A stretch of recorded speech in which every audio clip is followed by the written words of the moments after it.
BYD official channel atangin Easter Rimoi program kan mang hodo ania venia chuan thule la mangten hun hlok thlak tak man kan tum do na ne ole masa in Rimoi mangin hun in hong do tiang chuan no makhiang te LC ya radio artist lui government complex ni atangin nangdam na tila hilawai sa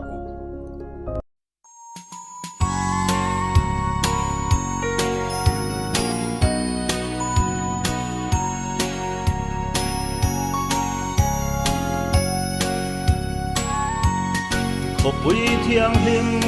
vang Jerusalem băng tu te kan ni ma se chu kho pui pan akan kalai chua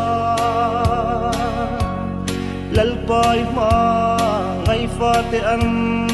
dam lo ve nang dam na rao lê tất sa đầm na lal Krista lâu lên lê ro cần an ram tum lê vang phân lai ni kha nát na sẽ ôm tua riêng vai phà tên ne na ta thamuan na an hu nang dam na sarau le tak sa dam na lal Krista lâu leng le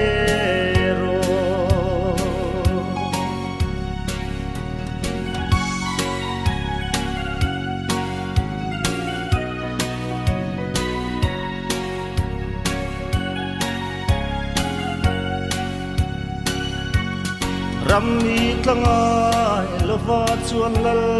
pan raware le sual na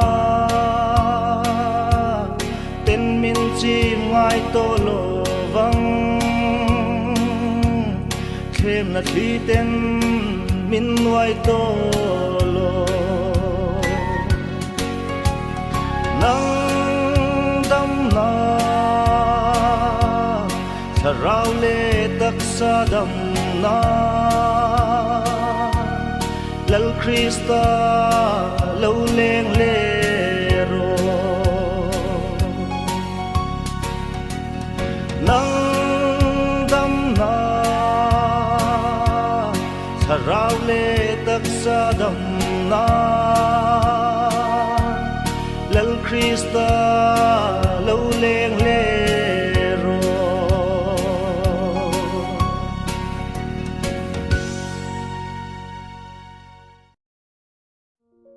Zakaria bungsom pathum chang khata chuan chu minia sol lebol lo tlen fainan Davida chung te le Jerusalem lo tu te nena chuan tui khur honin na omang alo ti ani chu wek te ka nge lo thlen dikti te kan chui do na ni lali sona zir ti te nena chuan ko hran din atum thu le tu sol pu an ngei dam chu wana po ngei dam an ngei dam lo chu wana po ngei dam lo ani tur thu soya Mathaya bung som paru chang som pariat atanga chang som ya khan ti chuan a thi nuwa wana alon dona ngaidam na chanchin tha chu apuang ta ma se Zakaria bung som pathum chang khat te ko te thil ti bung khat chang riata te luka bung som ni pali chang som li pasari thuang te khan suang ngaidam na chu Jerusalem atanga lo chuak tur ani tlat ani ti chuan Jerusalem atang chawa lo chuak tu chu akeng ko tur le thuneina apek to azir tir te chuan Pentecost ni ya chuan an keng ko ta betera sarmun na chuan mitam takte ani mu chuak ta an thin lung chun ang hialin alo na ta ani ain mu chuak chiang tom le ani ti kan the thaya pu te u nge kan ti tur ti in an zot ngal roi ani kha ti chuan petera chuan cross a chandam to che ring mai ro reng lo kin nge ti i suan chandam na thu soi aya dang deuh ko mu in soi ho lo ni tin petera chuan an hne na sim ula in sual ngei dam nan Isua Krista mengin baptisma chang theu ro ti chuan tharau thiang him pek hi in muang atiam kha nang ni tan po in fa te tan po latakami zong tan po lalpa kan pathian in hne na ko apiang te ta ni alo te ta ane khovel mi zong tan chandam na khovel mi zong te tan chandam na baptisma chu angai ni ti chiang takin kan mu ani ke ni ko san tan chung ko tan ani ve lo ti ri ngot chi ni lo ani mi zong jing a hian nang le ke kan tel tat ani eta chiang ta me mai chu Isua hang baptisma an chang hian ya